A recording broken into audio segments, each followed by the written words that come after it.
Pour l'instant, la décision du procureur général israélien n'est pas définitive. Il offre la possibilité à Benjamin Netanyahou de venir s'expliquer devant lui avant de se décider totalement. Mais à 40 jours des élections législatives du 9 avril en Israël, ce n'est pas la meilleure façon d'entrer en campagne pour le Premier ministre sortant. La gauche sait parfaitement qu'elle ne peut pas nous battre dans les urnes.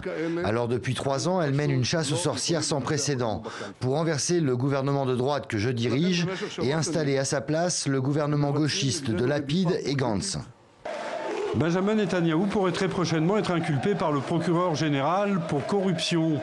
Le Premier ministre israélien est soupçonné d'avoir tenté de s'assurer une meilleure image médiatique en contrepartie de facilités gouvernementales qui auraient apporté des centaines de millions de dollars au principal groupe de télécommunications du pays. Le procureur général aurait également l'intention de l'inculper pour fraude et abus de confiance dans 2 autres dossiers. Son principal adversaire pour les élections, le centriste Benny Gantz, demande la démission de Benjamin Netanyahou. Même s'il reste le favori des sondages, l'impact de cette inculpation ne pourra se mesurer que dans quelques jours au sein de l'opinion publique israélienne.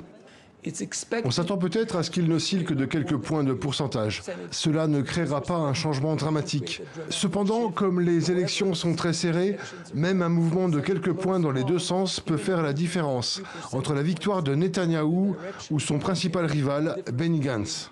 À 69 ans, toujours très populaire en Israël, après presque 13 ans de pouvoir, Benjamin Netanyahou brigue un 5e mandat à la tête du cabinet israélien.